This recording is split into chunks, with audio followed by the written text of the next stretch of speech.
The hall of Accord glittered with alien crystal and living metal, as dozens of species gathered to witness the surrender of Earth's last defense force.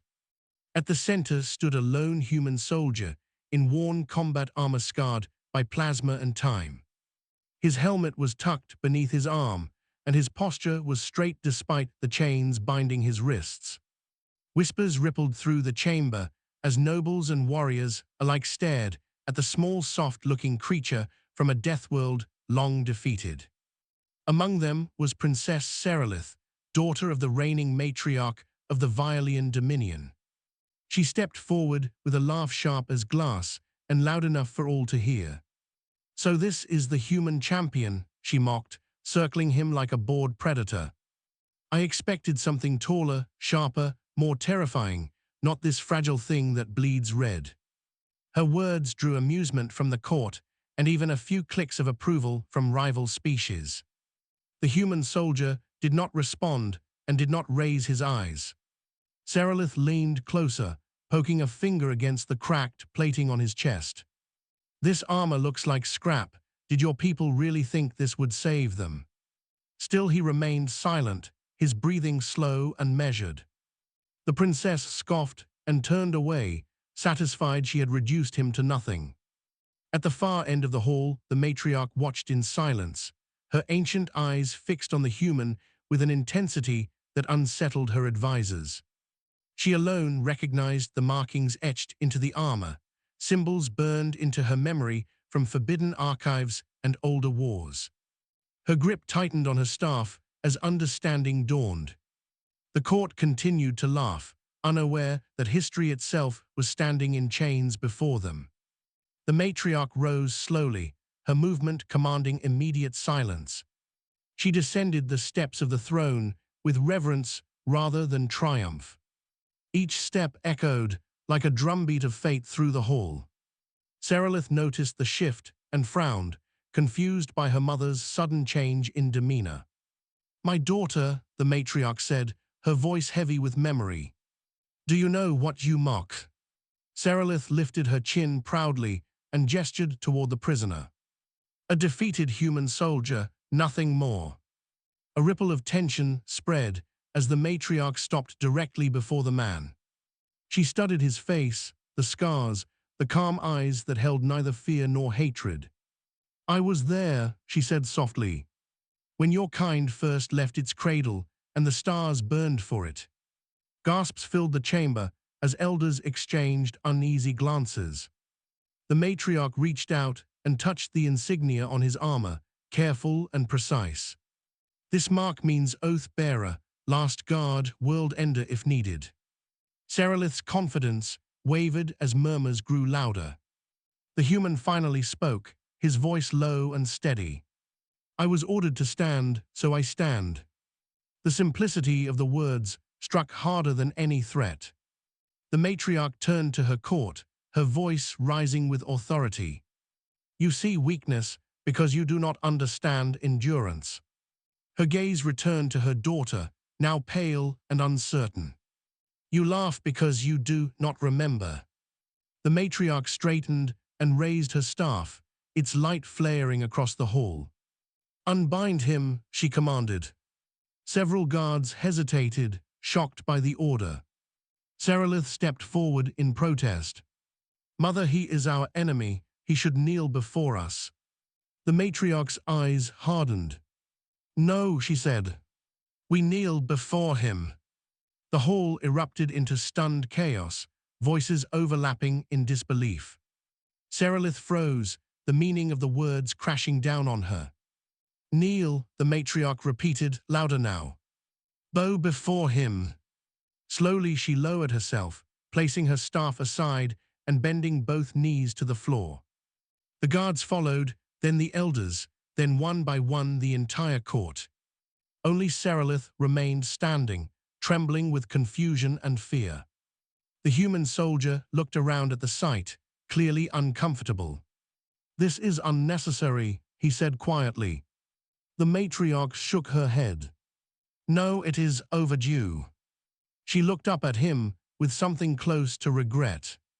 "Your people saved us from extinction, and we repaid you with betrayal.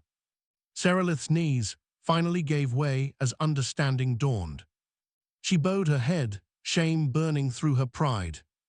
The chains fell away, and the human flexed his wrists, more out of habit than relief. He did not gloat and did not smile. My orders were to delay the Dominion long enough for the refugees to escape, he said. I was also ordered to survive if possible.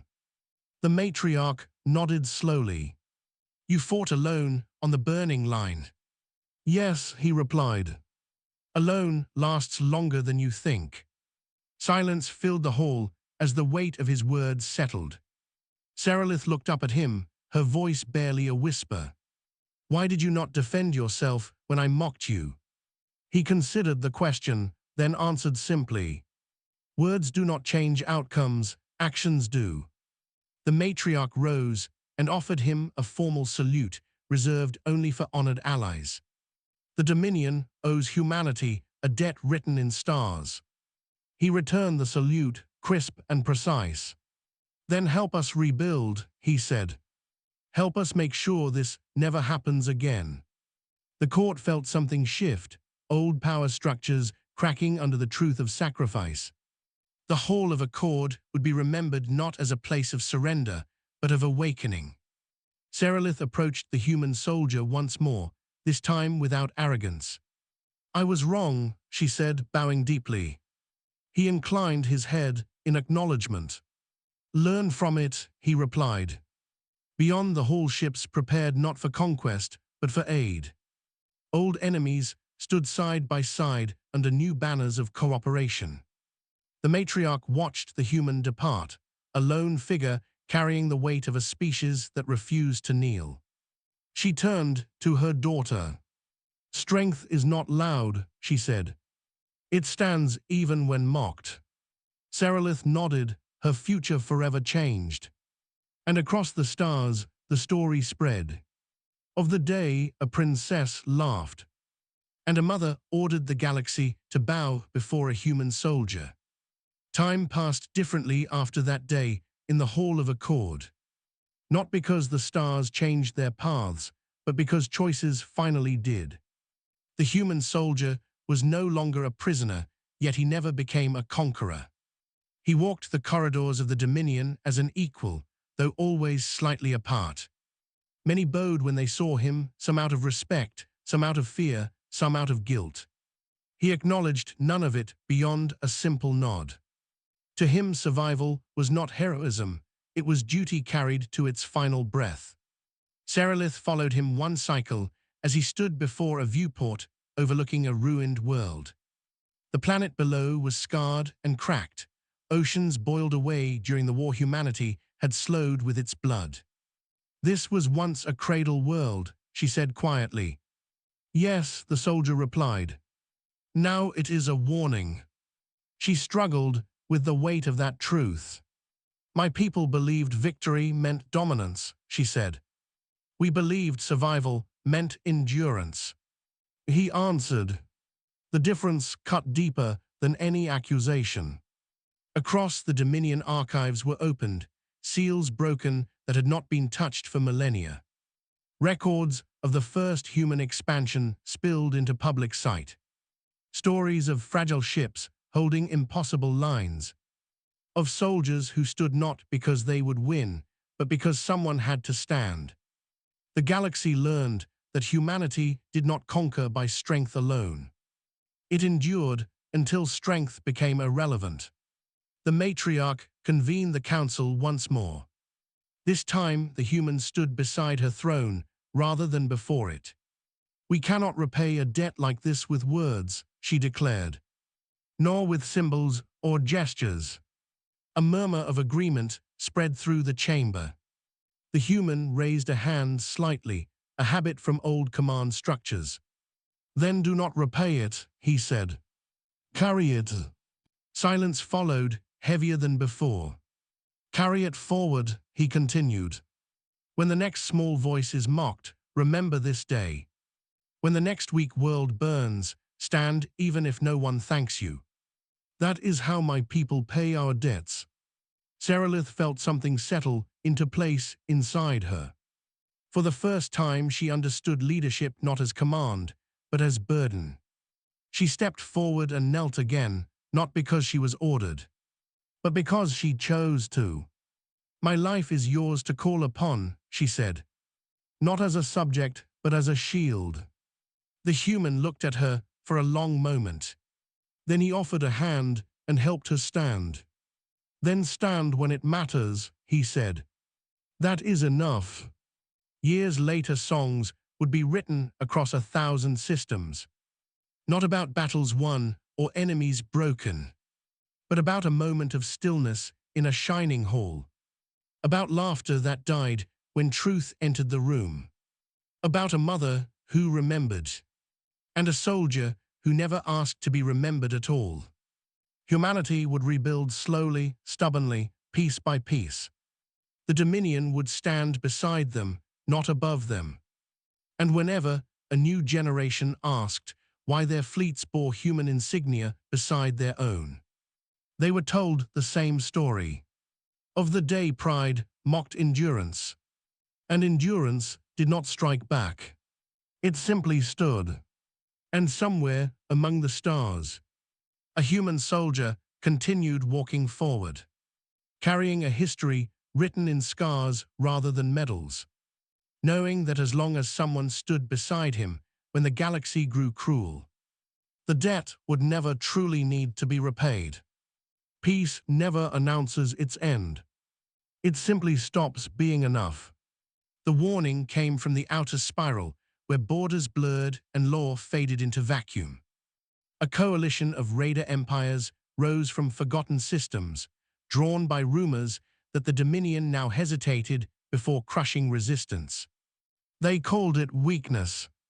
They believed the stories of humans were exaggerations born from guilt. The first world fell in silence. Then another. Refugee ships fled toward Dominion space, carrying burned atmospheres and broken prayers. The Council reconvened under emergency signal, fear sharp beneath diplomatic calm. Seralith stood among them, now as a commander, not a princess sheltered by title. Her eyes found the human soldier across the chamber, older now, lines deeper, stance unchanged. "They are testing us," one elder hissed. "They sense restraint. They sense memory," another replied. The human listened without interrupting. When he finally spoke, the chamber leaned toward his voice without realizing it. "They are not testing you," he said. "They are testing whether the galaxy has learned." The matriarch was long gone, her ashes scattered among the stars she had once defended. Yet her presence filled the room as if she still watched from the throne. Seralith remembered her mother's words. "Strength is not loud. Strength stands."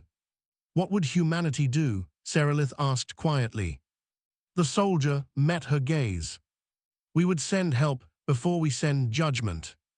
And if that fails," an elder demanded. "Then we stand where they expect us to flee," he answered. "And we do not move." The Dominion fleet launched not in conquest formation, but in escort lines. Human rebuilt vessels flew beside alien warships, hulls mismatched but purpose aligned. At the edge of the ravaged systems, they found the raider armada waiting, confident, numerous, cruel.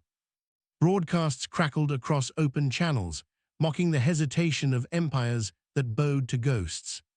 Seralith felt the old fear rise, the instinct to command overwhelming force. She looked to the human. He said nothing. He simply stood at the tactical display, as if chains still bound his wrists.